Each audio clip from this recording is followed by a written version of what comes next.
네, 이틀째 사전투표가 진행되고 있는 가운데 첫날 역대 최고 사전투표율을 기록하면서 어느 후보가 더 유리할지에 관심이 쏠리고 있습니다. 네, 전국 상황 두 분과 짚어봅니다. 이종근 시사평론가, 서영조 맥 정치사회연구소장과 함께합니다. 어서 오세요. 네, 안녕하세요. 자, 사전투표 첫째 날이었던 어제 투표율이 역대 최고치인 19.58%로 집계가 됐습니다. 오늘 오전 9시 기준으로는 현재 22.14% 기록하고 있는데 워낙 사전투표율은 점점 더 오르긴 합니다만 이번에는 평일 이틀인데도 굉장히 많이 올랐거든요. 네. 어떤 이유가 있다고 보십니까? 일단은 뭐 이번 조기 대선의 기저에는 내란 사태에 의한 윤석열 전 대통령의 파면, 그리고 이 일상에 대한 회복에 대한 국민들의 어떤 욕망, 욕구가 최고치에 달한 것 같아요. 사실상 보면 이게 우리가 이제 내란 세력에 대한 종식을 위해서 심판해 달라고 하는데 조금 더 깊이 들어가 보면 국민들이 가장 큰 피해자입니다. 작년 12월 3일 날은 좀 추웠지만 여느 일상과 다름없는 평온한 날이었고, 그날 이후부터 6월 3일까지 무려 180일이라는 시간을 국민들의 시간을 뺏긴 것이죠. 결국에는 윤석열 전 대통령과 국민의힘은 내란 사태를 통해서 대한민국의 전체의 국가의 무정부 상태도 만들었지만 우리 각각 개개인의 국민들의 시간 180일을 훔쳐갔죠. 그래서 결국에는 내 시간을 훔쳐간 이 정권, 윤석열 정권이겠죠. 그리고 국민의힘 심판해야겠다. 라는 그런 분노적인 투표, 그다음에 심판적인 투표를 넘어서서 응징적인 그런 성격의 이 투표가 사전투표율을 높게 만드는 요인이 아니었을까, 좀 그런 판단합니다. 예, 지난 대선 사전투표율이 36.93%였는데 이번에 이제 그거 넘겨서 40%까지 넘길 수 있을까 관심인데 어떻게 전망하세요? 40%를 넘길 가능성도 있습니다. 왜냐하면 19대, 20대, 21대 대선, 물론 총선도 그렇지만 대선에서 사전투표율이 진짜 기하급수적으로 굉장히 늘어나고 있어요. 늘어나는 어떤 간격도 점점 더 벌어지고 있고, 그래서 아마 이번에 40%가 넘길 가능성도 충분히 있다고 봅니다. 그런데 문제는 이겁니다. 그렇다면 사전투표율이 이만큼 높아서 전체적으로 투표율을 견인하는 어떤 효과를 가질 수가 있는가? 그건 조금 더 지켜봐야 될 것 같아요. 이를테면 지난 20대 대통령 선거를 보면 그 직전 19대 대통령 선거보다 10%포인트 이상 사전투표율이 높았거든요. 그때 사전투표율 갖고 저도 YTN에 출연을 했었어요. 그때 네. YTN 앵커님이 질문하셨습니다. 본투표 견인할 거냐? 저는 견인한다고 그때 했어요. 네. 그런데 결과는 그렇지 않았습니다. 결과는 19대 때가 20%포인트대였는데 77.2%가 나왔는데 30%가 넘었던 사전투표율을 기록했던 모든 어떤 선거에서 가장 높은 사전투표율을 기록했던 20대 대선에서 전체적으로 총 투표율은 19대보다 예. 도리어 0.1%포인트 낮았거든요. 예, 77.2에서 77.1. 예. 그러니까 결론적으로 말씀드리면 사전투표율이 이렇게 점점 높아지는 건 사전투표의 효용성, 굉장히 편리하구나. 네. 그러니까 본투표 하루에 꼭 가지 않아도 이렇게 먼저 이용하면 굉장히 시간을 더 할애할 수 있구나라는 편의성이 제고됐다는 걸 완전히 정착됐다. 그래서 본투표 같이 이렇게 정치적인 어떤 욕망 때문에 높아지는 것보다는 그만큼 편의성 제고에 대한 어떤 인식에 있어서 견인 효과보다 분산 효과가 훨씬 더 높아지고 있는 게 아니냐. 네. 본투표를 견인할 건 또 지켜봐야 되겠지만 어쨌든 지난번 어떤 결과를 보면 조심스럽게 사전 투표가 굉장히 사람들에게 편리하게 느껴진다라는 거를 보여주는 게 아닌가 싶습니다. 앞서 국민의힘 선대본부장 윤재욱 선대본부장이 지금 이 높은 사전투표율은 김문수 후보에게 투표하러 간 것이다 이렇게 분석을 했거든요. 이 높은 사전투표율 각 당은 어떻게 좀 유리하게 해석할 수 있을까요? 그러니까 윤재욱 선대위원장 자체는 정신승리를 해야겠죠. 근데 역대 표를 분석해 보면 사전투표는 국민의힘이나 보수층에 불리한 결과들을 나왔죠. 그러니까 본투표 이후에 개표 과정에서 본투표가 어느 정도 팽팽할 때 사전투표함이 이렇게 이제 공개가 됐을 때 어떻게 됐죠? 뒤집어지잖아요. 예. 이게 이제 이 진보 진영 쪽으로 좀 높은 성향들을 보이는 게 투표죠. 이제 그런 인식을 알고 있음에도 불구하고 굳이 국민들에게 이렇게 얘기하는 것들은 결국엔 선거의 지형을 완전히 참패로 가지 않겠다. 투표율이 높아서 이미 게임이 끝났다라는 부분들을 본투표 전에 줘서는 안 된다는 거죠. 사실상 국민의힘이나 보수 진영은 본투표에서 나름대로 표를 집중시키려고 하는 것이고 지금 전체적으로 봤을 때 투표율만 봤을 때 대구가 가장 낮죠. 예. 평균치에서 한참 밑에 있는데 특히 보수의 본진인 대구 지역은 본투표를 하는 성향이 역대 대선에서 강했습니다.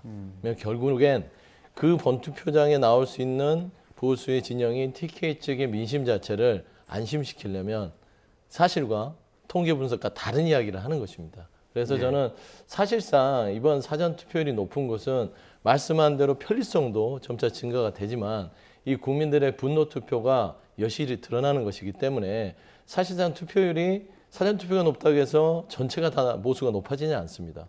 그렇지만 본투표에서 그 지난 대선들을 분석하면 20대 투표율이 낮았다는 점, 이런 부분들이 지난 대선에서는 사전 투표율이 높았음에도 전체 투표율이 그 직전 대선 투표보다 낮았어요. 하지만 또 모르죠. 변수가 20대를 견인할 수 있는 후보가 또 하나 나와 있지 않습니까?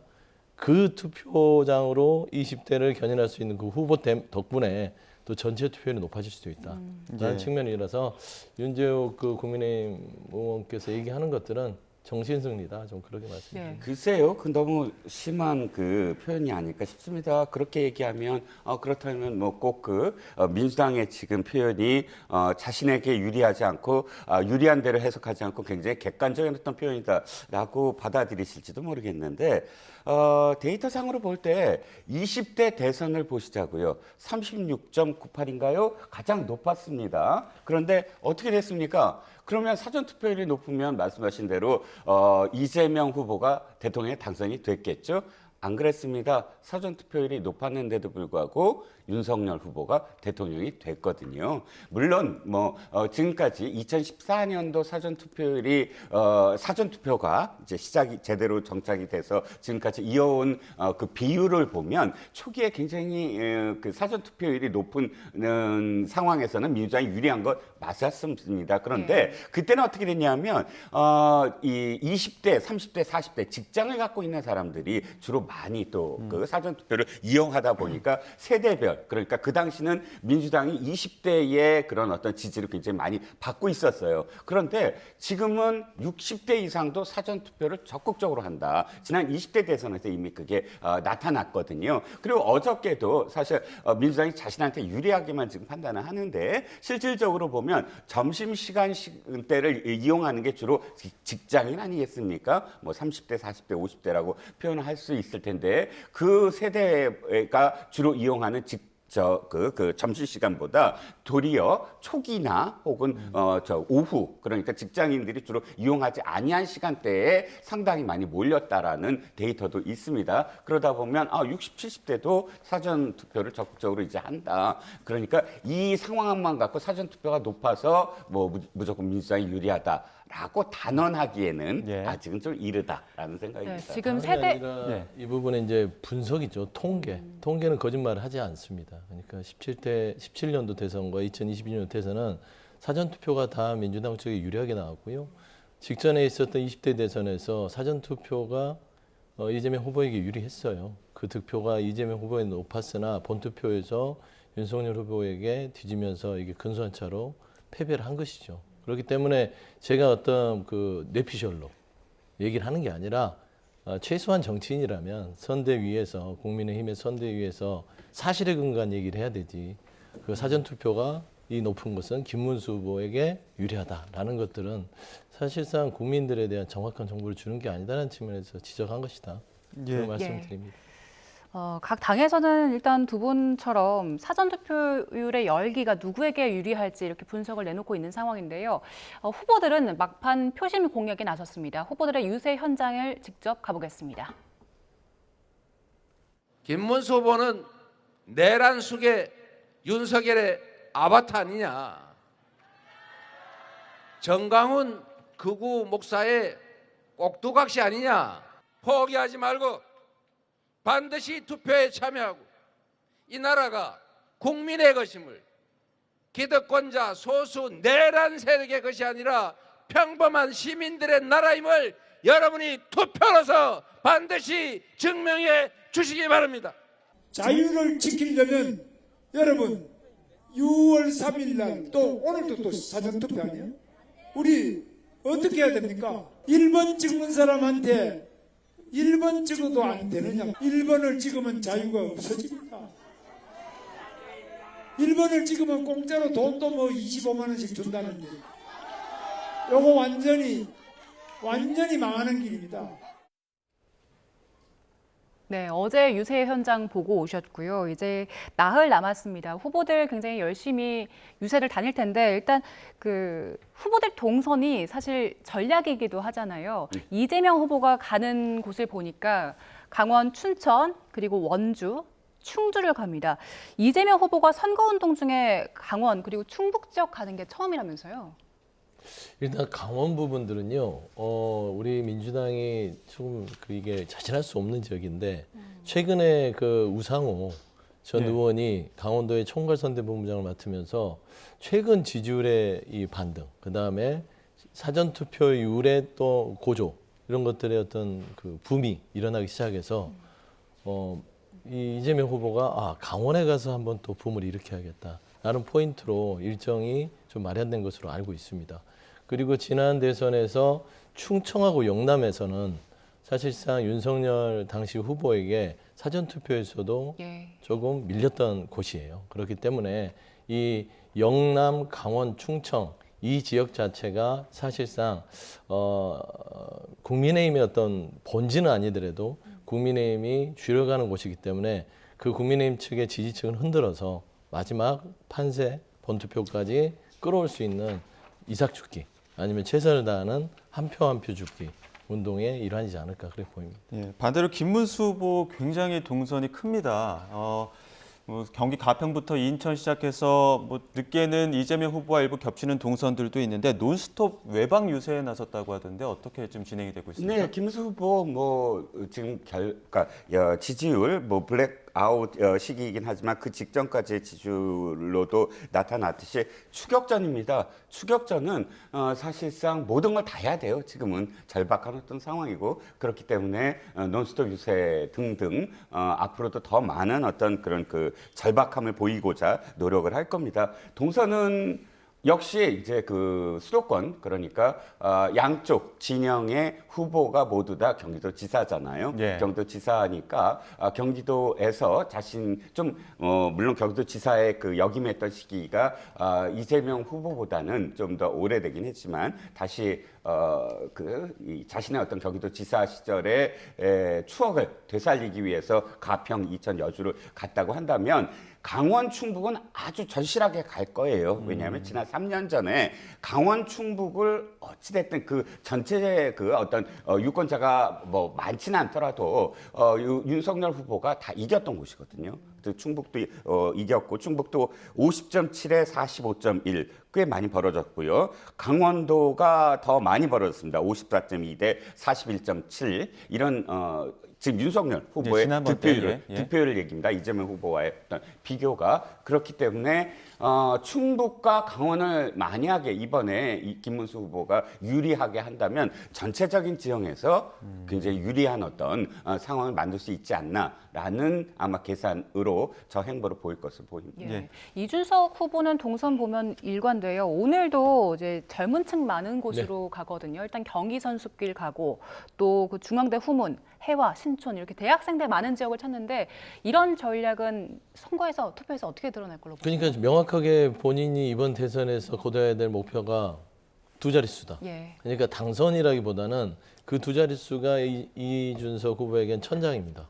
그것만 달성하면 이번 대선에서는 소기의 목적을 달성하는 거고 거기에는 이제 정치적인 이득도 있겠으나 또 선거 보전 비용도 있지 않습니까? 네. 두 자리를 넘어야 본인 쓴 돈을 돌려받기 때문에 지금 넓게 써봤자 이준석 후보 좋을 게 없고 당세 자체가 열악해서 유세차가 4대밖에 되지 않아요. 그리고 지금 현재 자금력도 대선이 치를 만한 그런 상황이 아니기 때문에 본인의 적극 지지층인 청년층, 특히 수도권 그리고 동탄 모델을 했다고 했지만 이준석 후보가 사실상 개인기로 여기까지 끌고 온 것이지 본인의 어떤 당력이나 개혁신당에 대한 미래 비전이 그를 견인한 건 아니다라는 측면에서는 두 자릿수를 유지하자. 근데 최근에 3차 대선 토론회에서 굉장히 치명적인 어떤 혐오적인 발언으로 논란이 됐지 않습니까?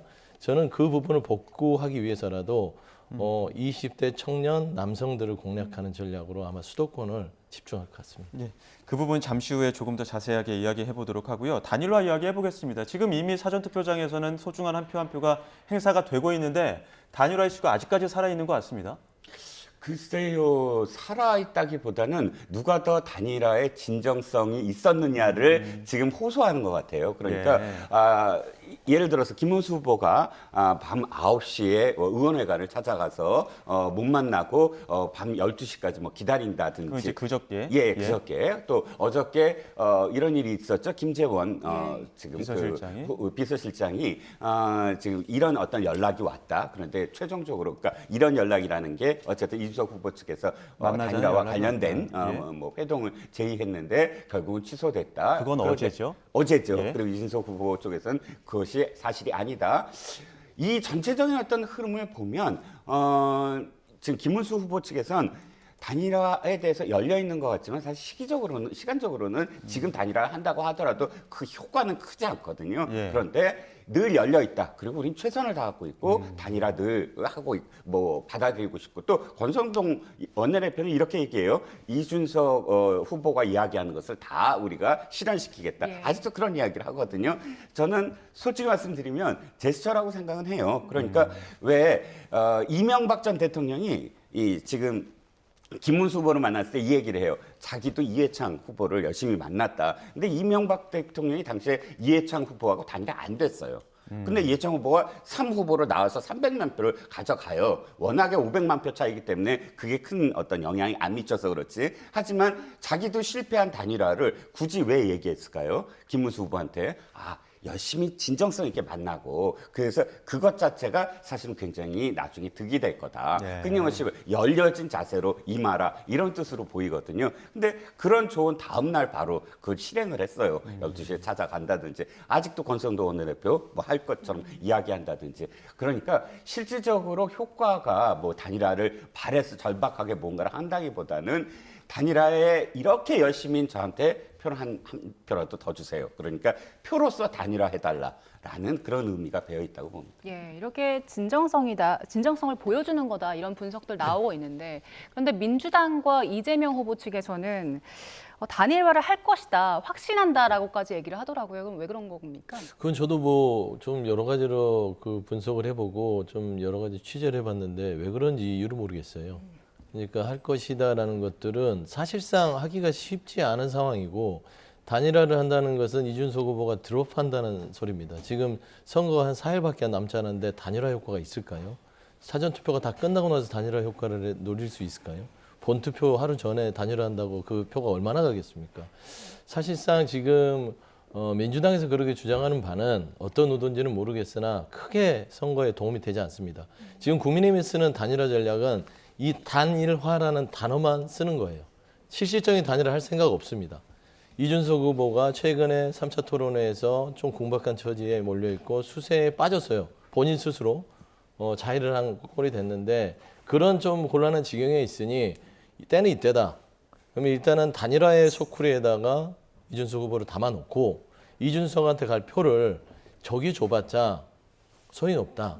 국민의힘이 이 전체적인 지금 민주당에 대적할 수 있는 가장 큰 덩어리고 보수의 본산이기 때문에 이준석 후보나 우리는 한 몸이다. 이것만 계속해서 착시를 던지면 됩니다. 유권자들에게. 예. 우리는 단일화 한 몸이야. 단일화 한 몸이야. 그러니까 뉴스를 자세히 보지 않는 사람은 단어만 단일화 이준석 국민의힘, 단일화 이준석 김문수 이렇게만 나오면 표를 주려 갔다가도 하면서 이준석 찍으면 어차피 같은 단일화를 할 것 같은데 그러면 김문수를 찍어야겠는데 이런 사람들이 꽤 있단 말이에요. 예. 그래서 결국 국민의힘은 그런 전략을 노린 단일화 신용을 하고 있고 단일화 착시 효과를 노리는 것이지 그 부분에 대해서는 실질적으로 이준석 후보도 얘기했지 않습니까? 할 이유도 없고 할 방법도 없다라는 것이고 민주당에서는 제가 좀 조언을 하면 굳이 이준석과 단일화의 단어를 꺼낼 필요가 없다. 예. 차라리 그냥 이준석 후보 최근에 있었던 3차 TV 토론에서 보여줬던 그 대한민국 절반을 차지하는 여성과 학부모들에게 큰 충격을 줬던 그런 발언에 대한 책임을 묻는 것들이 훨씬 더 효과적일 수 있다. 그래 봅니다. 네, 결국엔 이제 3자 구도로 갈 텐데 두 분 비슷한 의견 내주신 것처럼 결국에는 단일화를 요구하는 민심은 단일화를 이야기하고 있는 국민의힘 쪽으로 간다 이렇게 보시는 게 맞습니까?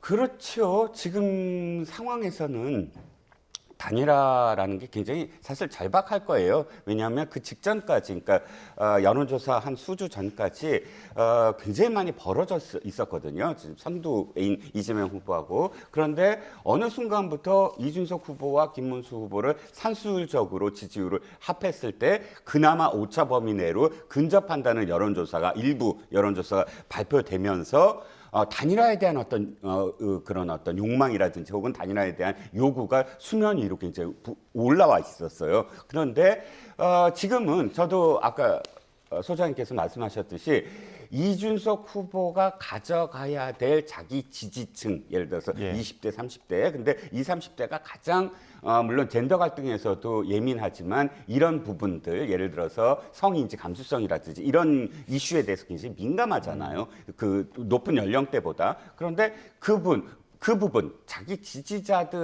지지층들이 굉장히 거부감을 느낄 그 이슈를 자기가 지금 뛰어들었단 말이죠. 그래서 어저께도 제가 고대 그 유세라든지 이런 동영상을 보는데 그 이전에는 없었던 젊은 층에서 이준석 후보에 대한 비토의 목소리가 유세 현장에서 일부긴 하지만 보이고 있습니다. 이런 상황 속에서 실질적으로 계산을 해봤을 때 국민의힘이 더 적극적으로 단일화를 할 이유가 있는 거예요.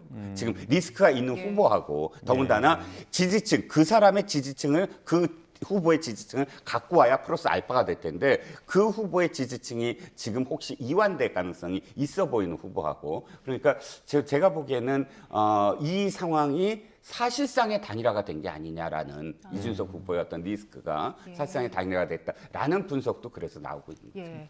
사실 사전 투표가 시작되기 전에까지는 단일화 이슈가 가장 큰 이슈였고 그때까지만 해도 이준석 후보가 두 자릿수 득표율 보이는 경우가 종종 있었거든요. 그렇습니다. 그런데 발언이 있고 나서 논란의 발언이 있고 나서 저희가 공표 금지 기간이다 보니까 여론조사를 볼 수가 없잖아요. 이준석 후보의 득표율 최종적으로 얼마나 전망하세요? 저는 그냥 좀 단박에 이야기 쉽게 말씀드리면 반토막 정도 났다고 저는 생각합니다. 그러니까 지금 현재 이준석 후보가 깜깜이 선거 전에 나왔던 두 자릿수를 견인했던 것들은 20대 청년층이 가장 높았고요. 그리고 중도층의 이전이 꽤 있었습니다. 근데 그 중도층의 표의 이전이 이준석 후보에 갔던 것은 이재명 후보 측에 약간 그리고 김문수 후보 측에 있었던 중도층이 많이 이준석 후보로 갔어요. 그러면 전체적으로 본인에 대한 두 자릿수를 견인했던 건 본인의 전통적 지지층인 청년층이고 나머지는 이제 중도층인데 3차 대선 토론회에서의 그 조금 굉장히 충격적인 발언은 방송에서 쓰지 못해서 삐처리를 할 정도잖아요. 근데 거기까지도 충격이었는데 그 다음에 수습의 문제입니다. 반성하지 않잖아요. 내가 무슨 잘못이야? 혐오를 느낀 당신들이 이상한 사람들이야. 그럼 국민들이 이상한 사람인가요? 전형적인 40대 윤석열이라고 해도 무리가 아니죠. 국민과 여론과 그 혐오를 느꼈던 분들이 다수라면 사과를 해야죠. 그럼에도 불구하고 이 부분에 대해서 사과하지 않고 대래 정치적 쟁점을 이재명 후보의 가족 문제로 끌어들여서 본인의 발언들을 회피하고 있다. 이런 것들이 저는 중도층에게 굉장히 큰 실망을 줬을 뿐더러 본인 핵심 지지층인 20대 기반 중에서도 특히 여성들은 등을 돌렸을 가능성이 크기 때문에 저는 두 자릿수는 깜깜이 선거에서 유지하기가 쉽지 않을까 그런 말씀드립니다. 두 분 말씀하신 것처럼 지금 이준석 후보의 그 발언을 두고 정치권에서도 여러 이야기들이 나오고 있습니다. 물론 이준석 후보도 여러 가지 해명과 사과를 하긴 했었는데 그런 이야기까지 한꺼번에 한번 들어보겠습니다. 저의 질문은 단순한 자금 목적이 아니라 단계적 검증이었습니다. 인권을 이야기하며 저에게도 여성 혐오라고 지칭했던 후보가 이 같은 표현에 대해 어떤 판단을 내린지 마땅히 확인해야 했고 이재명 후보는 가족의 일탈에 대해 어떤 책임의식을 가지고 있는지 또 확인해야 했습니다. 그러나 두 후보는 대답을 회피했고 책임을 외면했습니다. 이재명 후보와 민주당을 비롯한 정치인들에게 묻겠습니다. 문제의 발언을 인용한 이준석 후보가 언어 폭력과 여성 혐오를 자행했다면 그 발언을 실제로 했던 이재명 후보의 아들은 혐오와 폭력의 당사자가 아닙니까? 또한 이처럼 가족과 관련된 논란을 끊임없이 일으키고 있는 이재명 후보야말로 당장 사퇴해야 되는 것이 아닙니까? 자신의 잘못을 회피하기 위해 네거티브에 올인하는 이준석 후보가 개탄스럽습니다. 22년 대선 이후 윤석열 정부 시절 당사자는 혹독한 수사와 재판을 거쳐 벌금 500만 원형을 선고받았습니다. 자신의 과오에 대해 지난해 최종적으로 법적인 책임을 진 것입니다. 대선을 5일 앞둔 시점에 과거 문제를 마치 새로운 일인 것처럼 선거에 이용해서는 안 됩니다.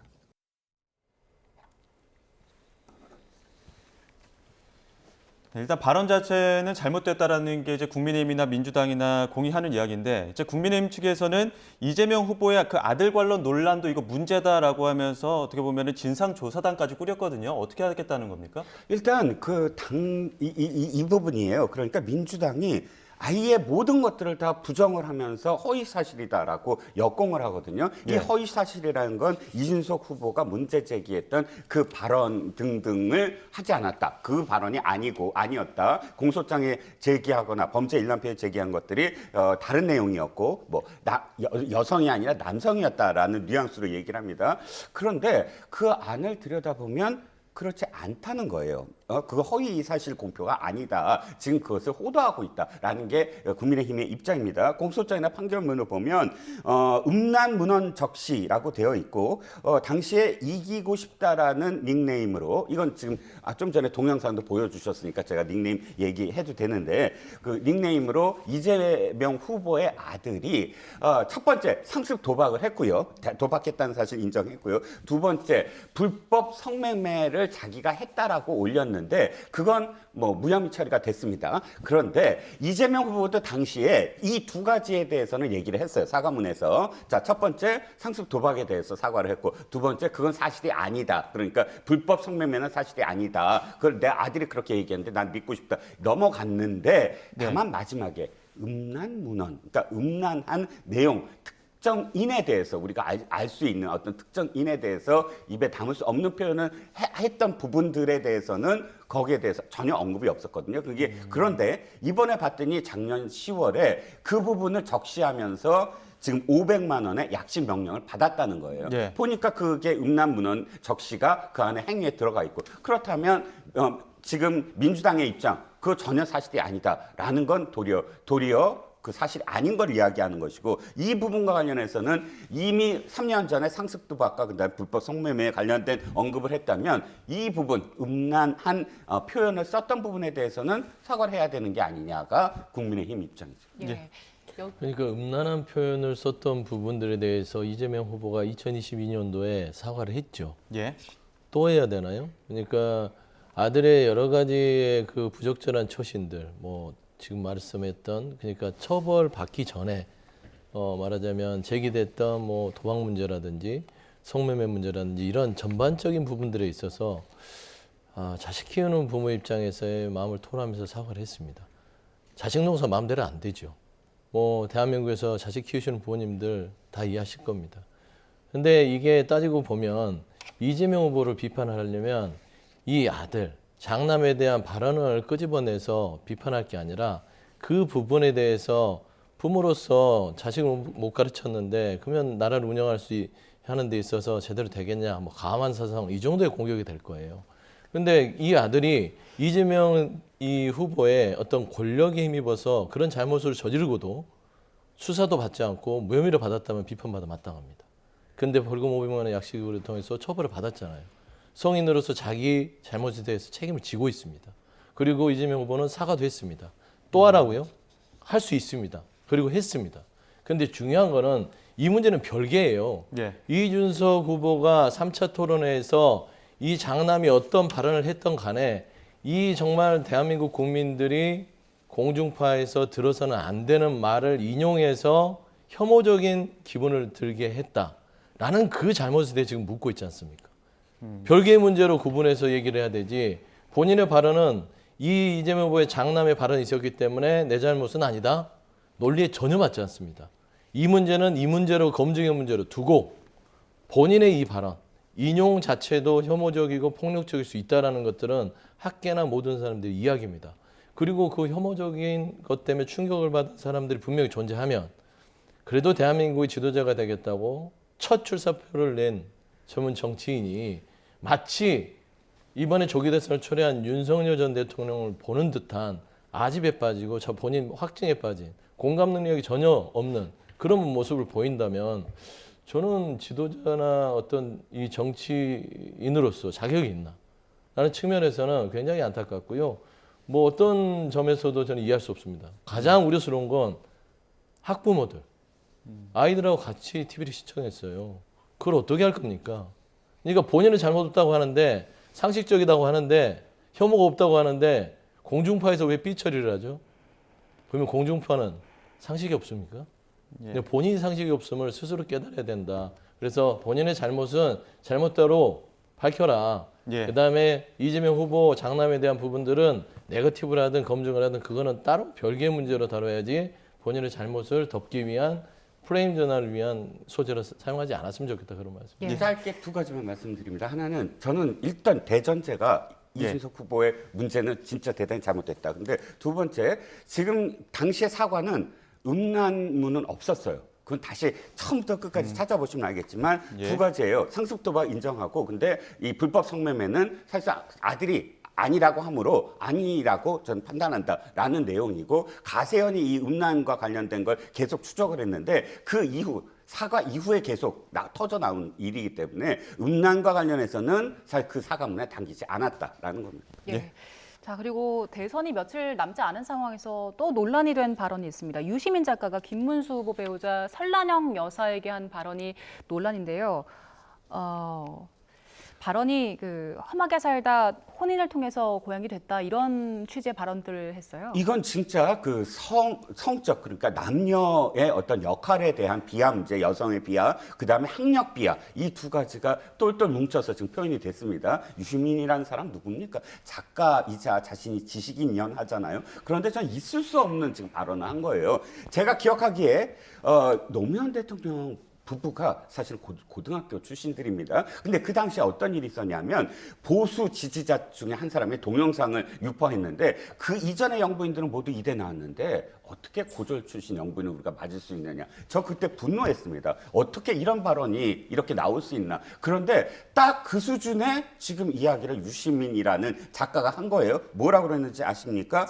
바로 설 씨는 학출 노동자인 서울대 나온 그런 그 학출 노동자 그 김문수 씨와 그러니까 설 씨는 고등학교만 나온 그야말로 노조위원장이 만났는데 자신과 균형이 안 맞을 사람을 만났다 이렇게 표현합니다. 그래갖고 학출 노동자 진짜 노동자가 결혼했는데 그 양쪽의 관계를 짐작할 수 있다 하면서 이 혼인을 통해서 신분 상승, 이건 제가 표현한 거면 고양이 됐을 거다. 그러면서 본인이 감당 못할 자리다. 이렇게 얘기합니다. 유력정당 대통령 후보의 배우자로서 이 설씨 인생에서 설 수 없는 자리. 아니, 설란영 씨가 설 수 없는 자리라는 게 어떻게 해석이 됩니까? 고졸 출신의 노조위원장은 대통령 후보 부인이 될 수 없습니까? 아니, 설 수 없는 자리이기 때문에 그 다음 표현이 더 기가 막힙니다. 지금 그래서 고양이 돼서 제정신이 아니다. 이건 진짜 개인 비방을 넘어서 너무 지나친 지금 비하 발언인데 이 발언 물론 민주당과 무슨 선대위에 있는 사람이 아니더라도 유시민이라는 개인이 아무리 얘기했더라도 이 발언이 갖고 있는 함의는 대단히 우리 사회의 정말 모순된 부분을 그대로 다 지금 다 표현하고 있는 거의 60년대 어떤 뭐에나 들을 수 있는 이야기 아닙니까? 저는 이건 전적으로 사과를 해야 되고 또 더군다나 모르는 사이도 아니에요. 지금 이 설란영 씨하고 유시민 씨는 함께 민가협 활동을 함께 했을 거예요, 아마. 왜냐하면 김문수 후보하고 지금 유시민 가족하고 함께 그때 감옥에 들어간 적이 있어요. 그래서 석방을 위해서 함께 노력했던 사이입니다. 물론 개인적인 어떤 그 친분의 문제는 아니지만 예. 대단히 이건 이번 그 지금 상황에서 전 이준석 씨의 발언 못지않게 정말로 이걸 비판받아야 될 사안이라고 봅니다. 예, 혹시 짧게 좀 첨언하실 내용 네, 있으십니까? 그냥 유시민 작가의 발언 자체는 이재명 후보와 민주당의 선거에는 도움이 전혀 되지 않는 발언이다. 조금 나가도 많이 나가셨고요. 잘못하다가는 유시민 작가 자체가 무슨 선민의식이 있나. 누군가를 판단할 때 있어서는 늘 노무현 전 대통령의 정신을 이어간다면 우리는 누구나 다 똑같고요.